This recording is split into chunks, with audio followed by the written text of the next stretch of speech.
So for context, earlier this week, I did a like 100 or an 80-minute response video or reaction video to the video we're looking at right now by a channel called The Broken Sword.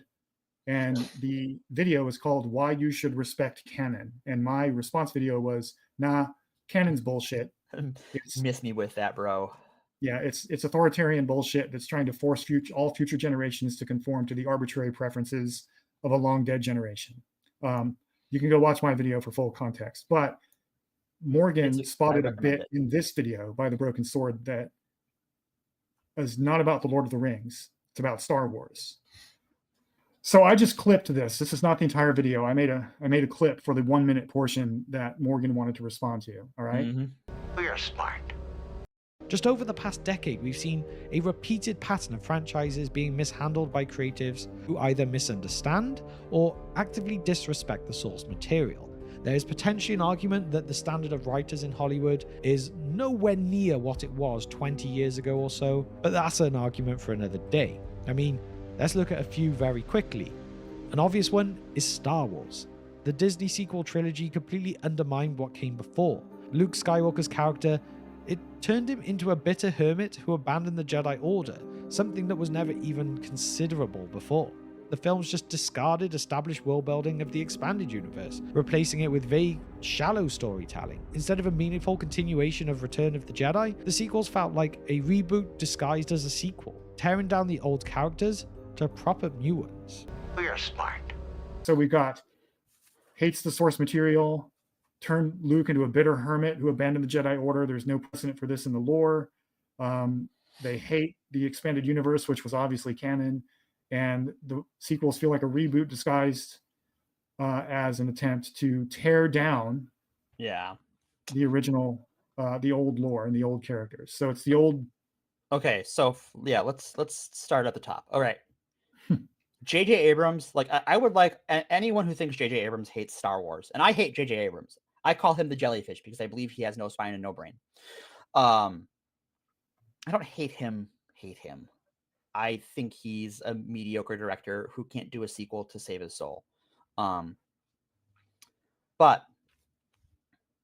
if you go back and listen to the things he like interviews with him when he was directing Star Trek in 2009, and all the things he loved about Star Wars and all the things he talked about Star Wars, and that like he kind of saw doing Star Trek as an audition to do a Star Wars movie. Mm-hmm. Motherfucker didn't hate Star Wars. He wasn't trying to tear down Star Wars. He's fucking obsessed with it. He's a fanboy. And that's kind of why he sucked at it. Yeah. Because he what The Force Awakens is it is a greatest hits collection of the original trilogy. And yes, it is a very fun watch. I love The Force Awakens. I can even tell you my favorite scene is when they're the stormtroopers are attacking the bar, and then the X-Wings show up and start murdering all the TIE fighters and blowing up stormtroopers. I fucking love that scene to death. Right into my veins. Right into my veins. Just give it to me. But it's a remake, and that's fine. That's fine. As far as like a shallow movie tearing down what's been established before and just being absolutely worthless, that's what you guys asked for. That's the Rise of Skywalker. Mm-hmm. That's the please release my wife and kids letter that came out in theaters in 2019. That's what you wanted. People forget this. Like Disney, the only time Disney blinked in the face of fake fan outrage was after The Last Jedi. Yeah. They were so scared of the fan backlash that they scrapped their original plan for Episode 9 and went and made a movie that basically was retconning in all of the shit that angry fans were angry about. Right. It is a comic book movie. It is an adaptation of the Dark Empire comic book released by Dark Horse in the 90s. It is not a very good comic book. Mm-hmm.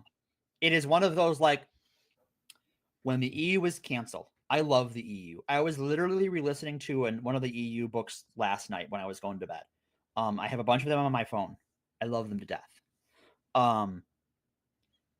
Dark Empire was one of my two examples of like, yeah, the EU was great, but like we also had Dark Empire and Han Solo's evil twin cousin. And then they went and made Dark Empire the movie. and it sucked because Dark Empire as a story sucked. It wasn't a good story. As for ignoring the EU, I mean, they told us they were doing that because that wasn't part of George's canon. And to tell new stories, the EU was only coherent if you didn't look at it too closely. There's a lot of things that didn't add up. Books that take place in the same time contradict each other. Kevin J. Anderson's Jedi Academy trilogy and Michael Stackpole's I, Jedi take place at the same time, often in the same place, and events happen differently. And that's fine. They're both varying degrees of good. I prefer I, Jedi, but I like Stackpole more than I like Anderson. If you're an Anderson guy, you might like the Jedi Academy trilogy more. And that's all well and good, because back then we shared Star Wars. We hated it, but we loved it. Because part of being a Star Wars fan has always been hating Star Wars. That's one of the core values of being a Star Wars fan, is there's some part of Star Wars you fucking hate. Going back to Empire Strikes Back, we've covered that on the channel before. There were fan letters upset about Empire Strikes Back, now seen as a cinematic masterpiece. So here we all are. Second, with regards to the canon versus EU thing, if you're disregarding the EU, no matter what you think about that, right? I get being upset they're disregarding the EU. Sure, fine, whatever. But they're going to do it, right? So they're going to tell a story where the only things that have happened are the prequels, the original trilogy, Clone Wars, and Rebels. That's it. That is all of Star Wars now. Okay. Where do we leave off with Luke Skywalker? Like, what is the big thing that happens to him the last time we see him?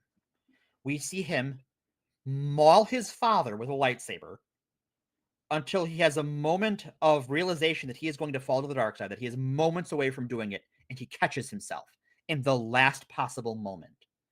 And his father is redeemed by this and saves his life. Luke is not the one who defeats the Emperor. It's Vader.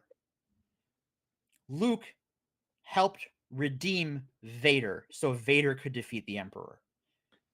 And this follows. I would argue that means Luke defeated the Emperor, but that's splitting hairs. That's splitting hairs. But we see that Luke is not an infallible superhero. He is a person who can have a crisis of faith, who can allow his emotions to overcome his values.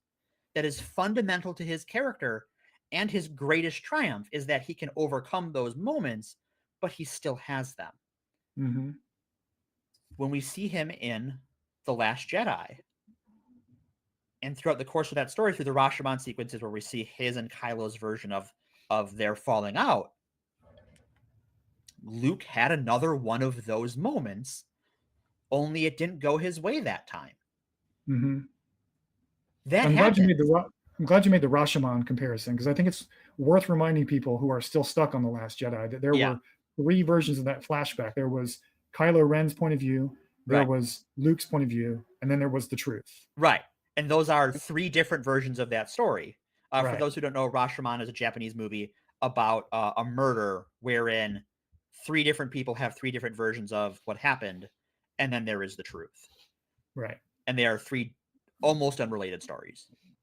The Luke Skywalker we see in The Last Jedi follows the Luke Skywalker we see in Return of the Jedi, as someone who tries to do the right thing, but can fail, can make the wrong call.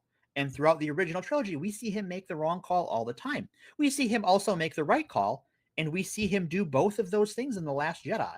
And not just his big heroic moment at the end, but even like showing Rey how to touch the Force, even trying to like warn Rey off, like, oh, the dark side cave, you can touch that too easily. You got to get control of yourself. Like he is trying to do the right thing throughout, but he's a fallible human being. And that is sort of the difference between him and Yoda, because he's very much the Yoda character of those movies.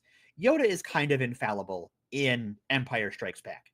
Now, the prequels and the Clone Wars make him very fallible. And I think that's why the sort of fallible Luke Skywalker mentor makes a little more sense if we had just had the original trilogy. But the Luke Skywalker we see in between the trilogies is a coherent character. It's not trying to ruin Luke Skywalker's character. It is showing the continuation of someone who can fail and can rise above their failure. Right. And that ties into the theme of The Last Jedi. The Last Yes. Jedi is a movie about failure. Right. Everyone in that movie fails. Yeah. And it's also I'll tell you exactly how this version of Luke came to be. I can't confirm this, but I know enough about how screenwriting works to know that they started with a directive or a vision or something from the director or the people running the creative team, that because The Last Jedi was going to be the Empire Strikes Back of this new trilogy, they needed Luke to be the Yoda of this story. Mm-hmm. So they started with Luke is the grizzled mentor for the young Jedi who needs to learn a lesson. How do we work backward from this into the lore we've already established from the first movies, ignoring the EU, because whether you believe canon is valid or not, which I don't, I think canon is a bullshit idea. Yeah, I think canon is a lie to sell Big Wiki. Yeah, there is a significant portion of the audience who cares about that. So you have to find a way to satisfy at least some of them with what you've done. But they started with figuring out what story they wanted to tell first, which is what you should always do. And then they worked backwards into seeing how much of the original lore they could fit into the new vision of the character. Right. And with Luke, I think they did a great job. I mean, I think so too. The whole, when he throws the lightsaber away, that's a direct callback to how he won in Return of the Jedi. He refused to fight. Right. Yeah. It's exactly what it is. It is like, that was the most, up until that point, throwing away the lightsaber is the most Jedi thing we had seen a character do. Mm-hmm. Because the whole, if we take the sequels, or if we take the prequels and the original trilogy as a total story, and we can discuss whether or not you should do that. But if we're going to, Luke Skywalker is the culmination of the Jedi who have done nothing but fail for 6 movies. Yeah. Yeah, I'm going to pull this up because I want to talk about this too. Yeah, this is kind of where we get this, like, why isn't Luke a superhero thing?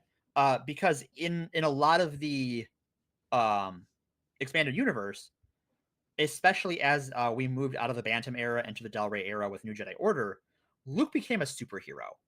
At the end of the New Jedi Order books and those last few books, I describe him as a Dynasty Warriors character, because it's like, oh, there's like a troop of Yuzhin Vong who at the beginning of that series are immune to Force powers and can't be sensed from the Force, and their armor is lightsaber resistant and yada, yada, yada. They're unkillable super people, blah, blah, blah, blah, blah. He's cutting them down by the squadron. He's blasting them with Force lightning, which is not causing him to fall to the dark side because he's so in tune with the Force right now. That's not Luke Skywalker. That's a video game character. Sorry. Mm-hmm. It's not. That's not even the Luke Skywalker of other parts of the EU. That's just, and then he sort of remains that character for a long time in the EU, and the EU is worse for it. Mm-hmm.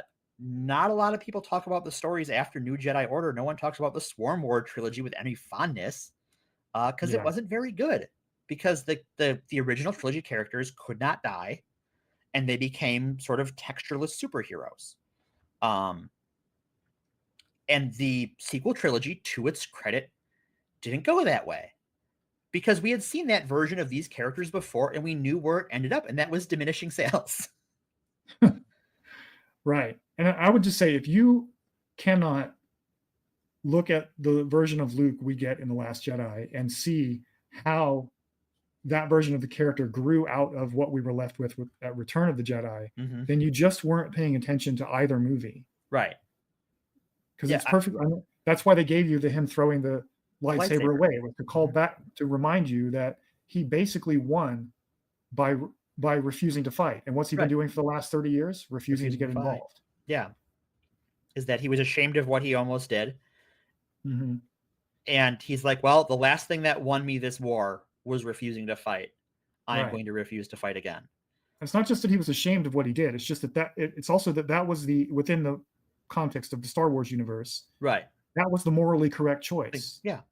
That was the light side choice, because you're not supposed to be, violence should always be the last resort. You're not going to be solving many problems by throwing Force lightning at everybody. And, that's the path of the dark side. So he was trying to embody that aspect of the light side of, like, eschewing violence altogether. Right. and we see the ultimate culmination of that in Star Wars in The Last Jedi with his appearance on Crate at the end, where he wins a battle without hurting anyone. Yep. No one dies by his hand, and he single-handedly wins that battle. That's the power of a Jedi. From Who across else the could do galaxy, that? by the way. He reached out across the entire galaxy. Yep. Millions of light years he stretched across Yep. to do that.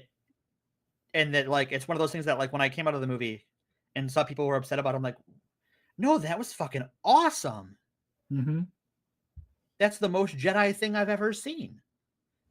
I genuinely think a lot of people went into the new trilogy hoping it would just be 3 old people running around doing all these action stunts and things. Like, they're not. I mean, I will concede that I hoped, and I think one of the mistakes of the new trilogy was not giving us at least one scene where Luke, Leia, and Han were all together.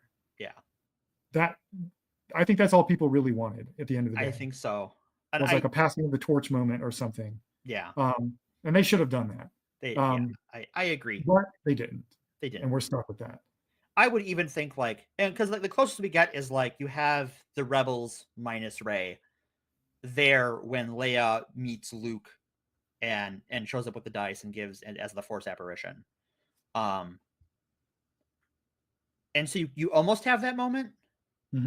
But also there was no way Harrison Ford was coming back for more than one movie. Yeah. Fun fact, Harrison Ford hates Star Wars. Yeah, Harrison Ford hates Star Wars. He was just here for the paycheck. That's it. He was here for the paycheck and convinced them to do another Indiana Jones movie because he does like Indiana Jones. Yeah. Though, to be fair, since he was in it just for the paycheck, they could have still done a reunion scene with all 3 of them in the first movie. Yeah, they could have. But it's water under the bridge. There's nothing we can do about it now. Especially now that Carrie Fisher is dead. Yeah. And that brings us to the, another reason why The Rise of Skywalker is so fucked up is that they absolutely abused her fucking corpse in that movie. Because they just used cut footage from The Force Awakens, which, to use that footage, they had to undo a bunch of Rey's character development. Yeah. And I agree, Matthew Gibbons. I think it does work, but it's the fact that it works narratively doesn't mean that that's what the audience wanted. Yeah. Right. And I think that if they had to do it over again, I think that they would find a way to give the audience a reunion scene between the 3 core characters of the original trilogy and still tell the story they told. It baffles me that people are still stuck on The Last Jedi. Stuck on How many years has it been? God's 8 years. 2017. See, it came out in 2019, right? 2017. 2019 was The Rise of Skywalker. Yeah, so 9. Right. Okay, so that's been like 8 years. Yeah. Yeah. Get over it, folks. Yeah, it's, and also Lucasfilm. Hey, get over it. Make another fucking Star Wars movie. Because here's the other part of this that I don't think that fans like Broken Sword, and I believe Broken Sword's a fan. I disagree with him, but I think he's a fan. Don't seem to understand necessarily that these movies were hugely successful. Yeah. Billion-dollar movies. Lucasfilm should put another Star Wars movie. And because they can't use any of the old characters, they have to give us something new. And that gives us all a fresh starting point. And I think that's the reason we've been talking about Last Jedi for the last 8 years, is because nobody likes Rise of Skywalker. Not nobody. I know people who like. I've seen some people who genuinely love it. Yeah, I know some people who do as well. But I think that there is definitely a negative air over it in sort of a black spot next to its name. But I think starting over fresh, giving us a fresh chance as fans to see what Star Wars can be when it is divorced from our nostalgia completely will be a good thing.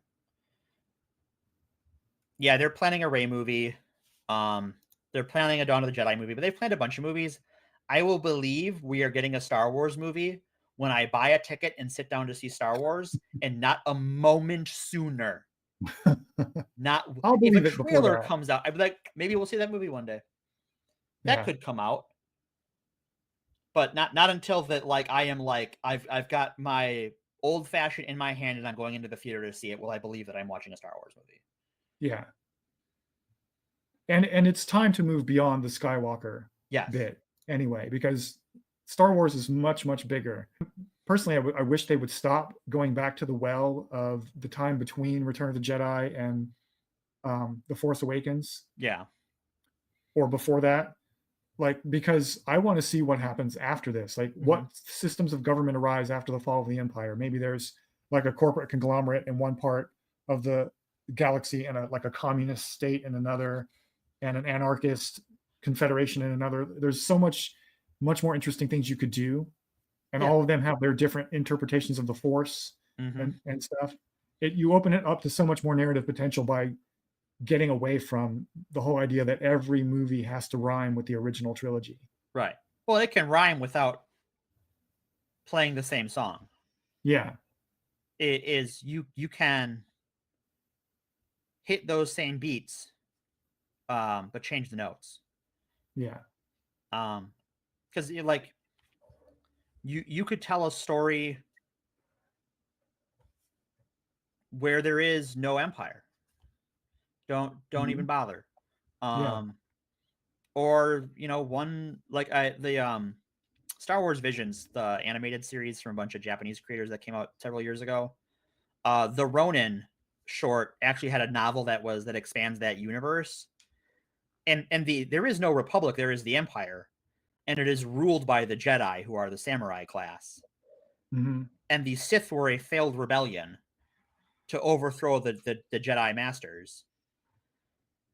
And you could tell that kind of Star Wars story in a universe after the original trilogy, after the sequel trilogy, where just like things took a turn. Yeah.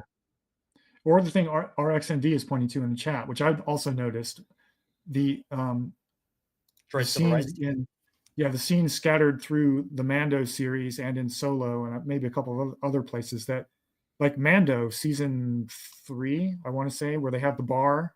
Yeah. Is it Mando where they have the bar that's all droids? I did not watch Mandalorian season 3, so that's probably where it is, because I don't recognize that. It basically establishes for certain that droids have their own society and are like sentient beings. Yeah. Not just machines, which means they're all slaves. Right. So, like, the Jedi should do something about that, right? They should. There's a story that would be totally grounded in decades of Star Wars lore that has nothing to do with the Empire versus Republic, or Jedi versus Sith, or Skywalker Destiny storylines, but would still be distinctly Star Wars. Yeah. Right? Show me that movie. Yeah. Show me what it looks like when the Jedi fight the Republic. Like, because this is one of the things that they sort of touch on in the prequel trilogy, is that the Jedi's values and the Republic's values are not the same thing, but the Jedi are subservient to the Republic, and so they will concede their values at the request of the Republic, and do things like allow and engage in slavery, because we see throughout the prequel trilogy the Order owns droids that they are not particularly careful with, because the only person we see that gives any attention and humanization to droids is Anakin in the original trilogy, or in the prequel trilogy. He's the only character who treats droids like they're people. Even after he's gone bananas. Yeah. And obviously the clone troopers are that is an army of conscripted slaves. Yeah. It's also worth reminding us again, all of us, that one of the running themes in Star Wars is that the Jedi are not that great. No, they kind of fail all the time. They have like their moral philosophy their philosophy about purging yourself of all connections is kind of sociopathic. It's self-destructive. Yeah, it's self-destructive, and and I've always thought that one of the themes there is that they started with a good idea, but after like centuries of access to institutional power, they're not really much better than the Sith themselves, because they're all flawed people trying to live up to an impossible ideal standard, rather than grounding their morality in what they're actually capable of, and that leads to a lot of the problems. It's funny because the Old Republic MMO kind of plays with that, because you can play a light side Sith or a dark side Jedi and still be part of your respective factions. And often the light side Sith, if you're engaging in a story moment with a Jedi NPC, you can like drive them insane by pointing out the contradictions. Like, boy, you're getting angry and having a hard time controlling that. And the more you deny it, the more I'm getting under your skin. And you really should just walk away before you lose control and I slice you in half. And then the lights or the dark side Jedi kind of ends up a sociopath where you're just like, I am in control and I must be in control of everything because that's how I know I'm in control, is because I bend everything to my will because I am in control of everything. Yeah. They become obsessive. And then fall to the dark side. Yeah. Because the Jedi and the Sith are philosophies. They are not a guaranteed surefire path to one side or the other, much as they sell themselves that way. Yeah. Because they're institutions, and institutions tend to be fuck ups. Anywho, the takeaway point, I think, my takeaway point from responding to the Broken Swords video, which is mostly about Lord of the Rings, and how much he hates Rings of Power, is that this obsession with canon among fans, that, you know, the idea that you can't really make a good adaptation of the source material unless you do exactly what the source material did, and any deviation from it is because you hate the source material or you hate the creator of the source material, is just reactionary. Yeah. It doesn't mean that like diving deep into the canon or the lore is not a valid way to engage with the source material, because it absolutely is. Guys, like, people, like, my default mode with Lord of the Rings is obsessing over all the lore details, right?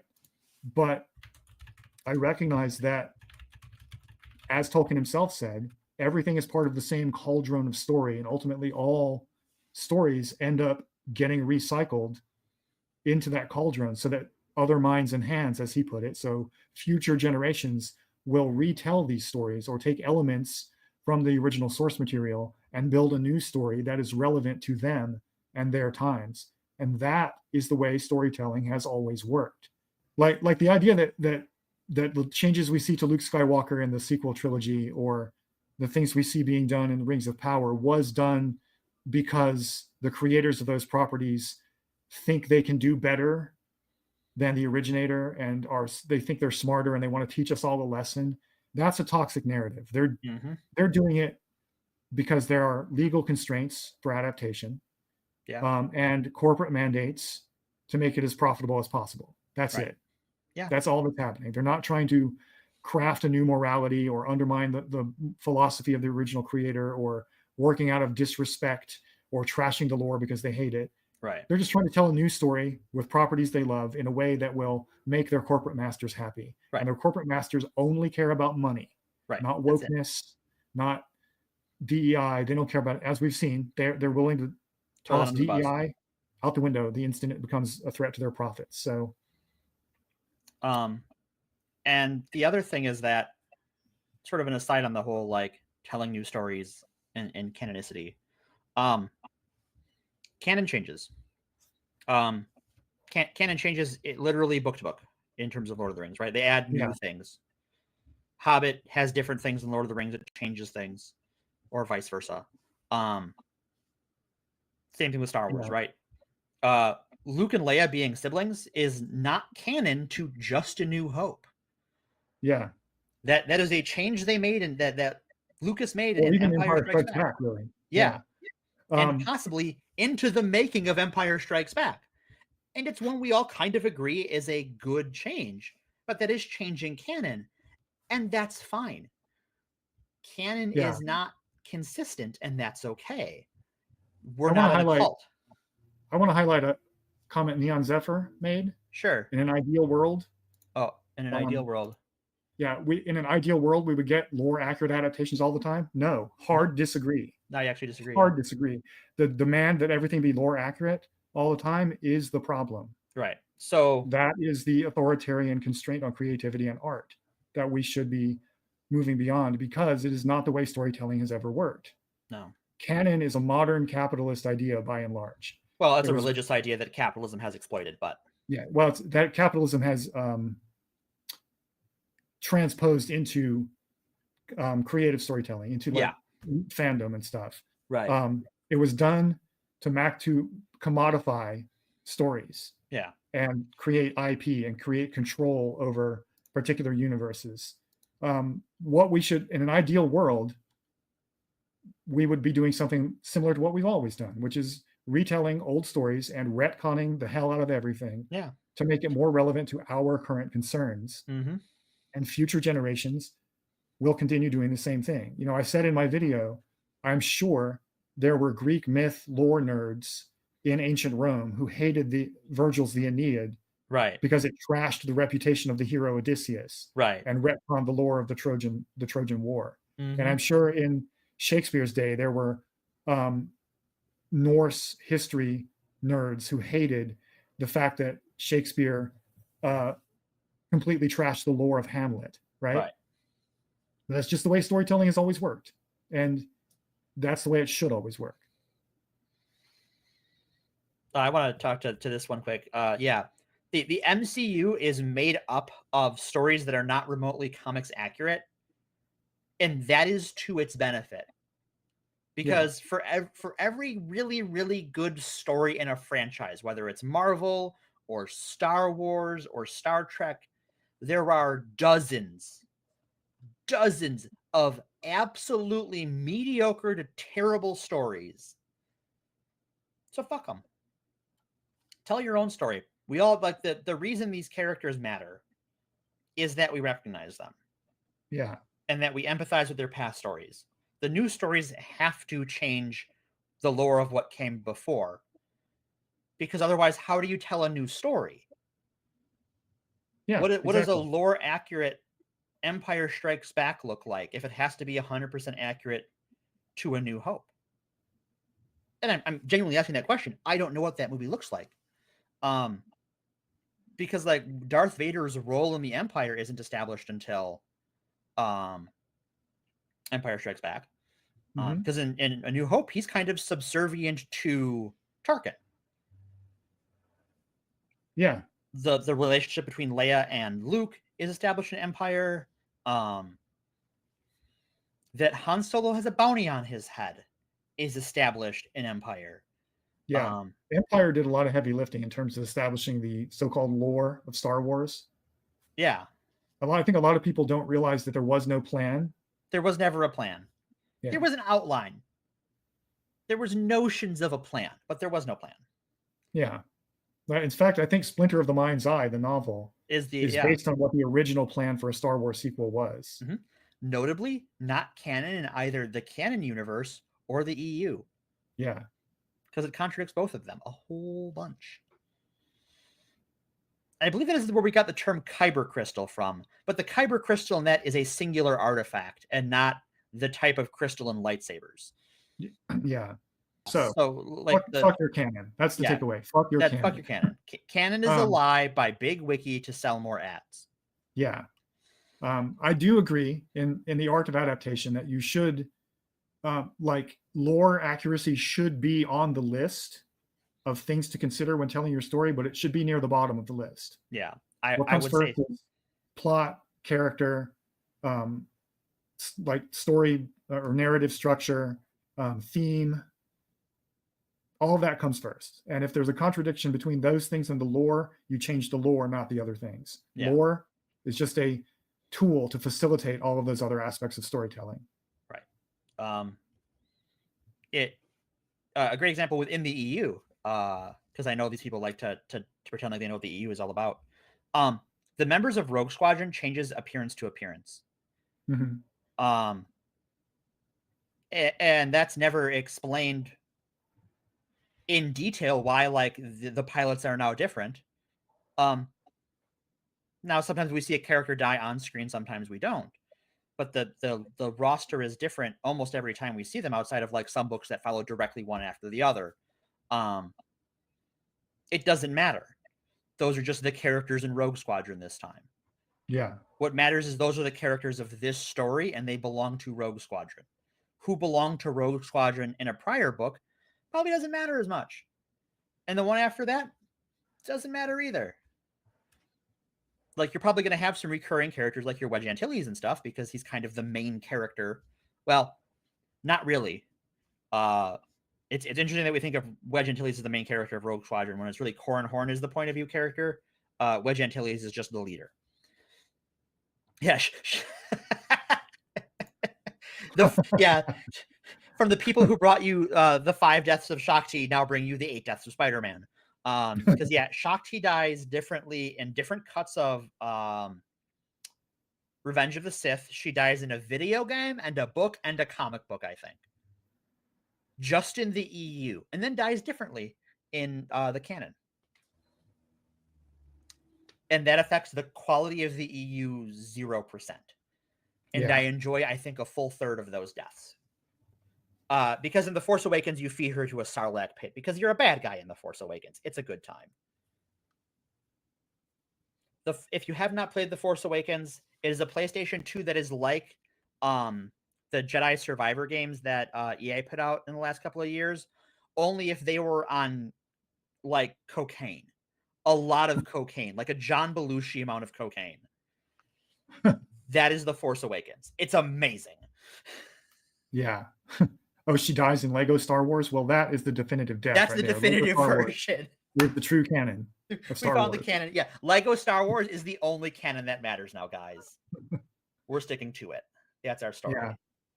And mostly, I would just want people to be suspicious when they hear content creators saying that such and such adaptation happened because the people adapting it hate the source material. They don't. No one does that. That's a political narrative being inserted into the fandom. No one tells a story because they hate it. Yeah. Especially knowing that your corporate overlords are going to abandon you to absolute bullshit. And leave you high and dry. You do it out of love. I mean, the paycheck's probably pretty good. And it may even be fun to make. I built my current following mostly on Rings of Power content because I am, as far as I can tell, I am the only Lord of the Rings fan channel that actively defends the show. You are, as far as I've seen. There are some who don't attack it and kind of just talk about it neutrally, but I think I'm the only one who defends it. Neon Zephyr, I wish more people that like defend it would create content. So do I. That's one of I'm those surprised things more of them don't. I think a lot of them, there were some who started, or when the show started, there were some Tolkien channels who not necessarily defended the show because it didn't really need defending at the time. It was just a new thing, but they made content that was positive about it, and they all got their comment sections brigaded by inorganic hate mobs, similar to the kind we described earlier in this stream. Yeah, literally, that's kind of just were intimidated out of it. I wonder. But I don't give a shit what any of you think, so no, you do not. I'm immune to that tactic. I wonder how much the audio podcast space is more amenable to that.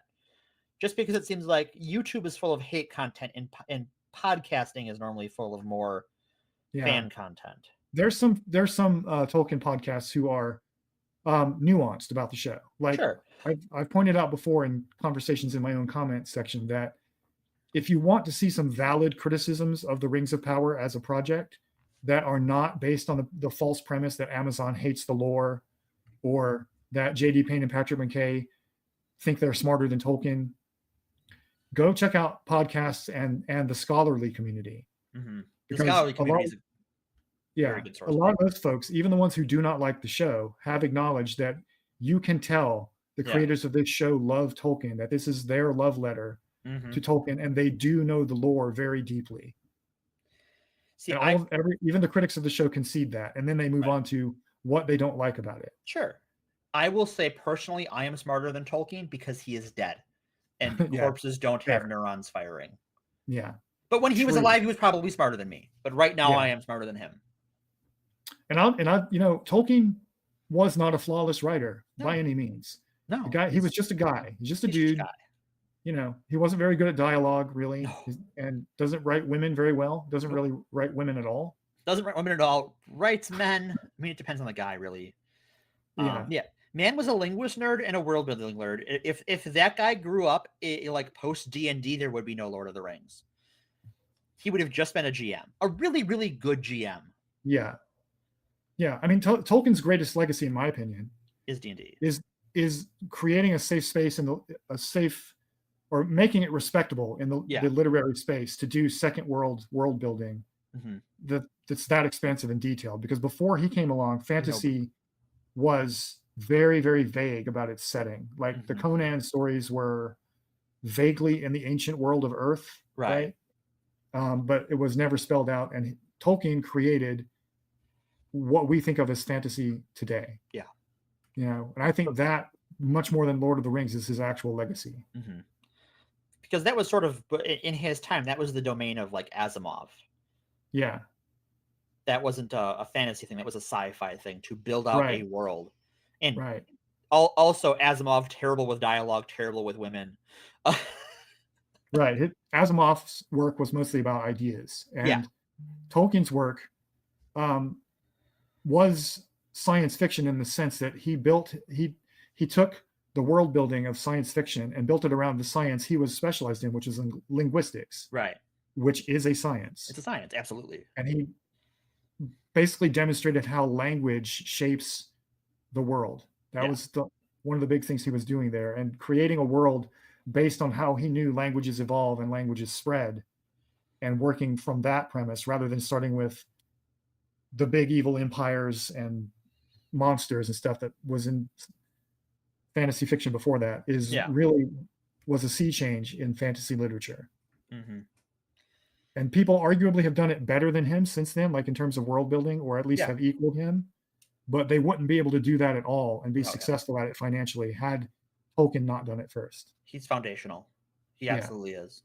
And the thing is, like, I guess this is what I learned from being a dungeon master, is be willing to kill your babies. Always. Oh, God. This is common writing advice, right? But I think it's advice that a lot of fans,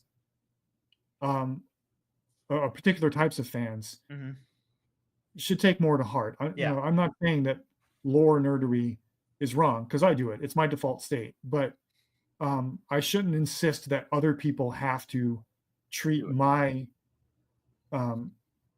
take on the lore as the only possible take. My preferences are not objective. They're not universal. They're probably not even better. No, they're just your take. They're your just understanding.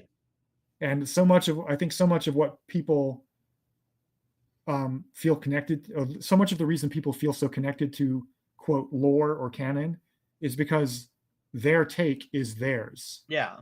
And it feels like someone is taking a part of them away from them when someone goes against that. And they're not. You just need to get over yourself. Also, one of my advice, if you have those, like, they're changing my lore, they're changing my canon, one of my pieces of advice is go back to that thing you love. Let's say Star Wars, and just rewatch it. And, like, don't just put it on the background because it's a movie you like and can just kind of vibe to in the background. Really sit down and watch it. Or if it's a book, reread it. I had an interaction online with Mike Stackpole. One of his Star Wars books is about a disease. It's about a pandemic, basically. And we discussed briefly that this book really hits different after COVID. Yeah. Because it like, the last time I read it was probably, God, it's 2010, 2012, somewhere in there. But like, reading it in 2022, boy, that book hits really differently. In a really good way. Yeah. But that's what I was going to say. Like, look for new ways to engage with the old media that you love, you know? Like, one of the ways that one of the most enriching experiences of my life as a Lord of the Rings fan was learning about queer readings of the primarily of the Sam and Frodo relationship, basically of a couple of others too, and then going back and rereading the entire book with that as my lens and seeing new layers to the story and new themes in the story that Tolkien probably didn't put there on purpose, but they're still there. And it gave me a new way of engaging with the story. And one thing I did last year was reread the book while also listening to the audiobook version by Andy Serkis. Yeah, just following really good, along word by word as he reads it. You know, so there's always new ways to engage with the media that you love, and the canon that is always going to be there, never going to be changed. You can always return to it. Just find new ways to engage with it, and you won't care if somebody's making a movie or a TV show whose choices you don't really like. Yeah, it's really, there's so many ways to engage with these stories. And yeah, you could, especially with something like comics or Star Wars, there's so much of it. You don't have a fresh memory of the last time you watched it No, not at all. or read it. Go do it again. And just dive in and see what captured your love the first time. Because it's still there, and it's probably not what you think it is. And it almost certainly will not be. It almost certainly will not be the actual thing that engaged you the first time. Yeah. Like when I first read Jurassic Park, I was like, "Ooh, dinosaurs, cool!" Right, exactly. And now I read it and I see like a critique of capitalism. I see a critique of genetic engineering. I see like a Frankenstein theme. Yeah, very much. All that's in there, and I missed all that the first time. It was just, ooh, cool dinosaurs. So always returning to the original thing that you loved after a few years of new life experience will bring a new perspective to things that you think you already know backwards and forwards. Like I can list like every bit, not every bit, but tons of trivia about Middle Earth. Sure. That doesn't mean I understand Middle Earth. The same would be true of anything you read as a kid, right? Like I'm rereading the C.S. Lewis Narnia books right now. Sure. Because the movies are coming out soon on Netflix from yeah. Greta Gerwig, and there's going to be a lot of culture war discourse around Oh that. God, sure. yeah. But like I'm finding things there that resonate with a different part of me than the parts that resonated with me when I was a kid. And the parts I liked as a kid, I look at now and I go, ooh, cringe. Oh my God. But there's still stuff there to be mined, and there always will be, because every text is a living text. Absolutely. And it's always expressing itself in dialogue with its reader. Yeah. Which is why I don't believe in the distinction between authorial intent and death of the author. They're both happening all the time. All the time, yeah. They are not, they're two sides of the same coin. Yeah. Like the author has an intent and you have an interpretation, and those are both things that exist simultaneously. Yep.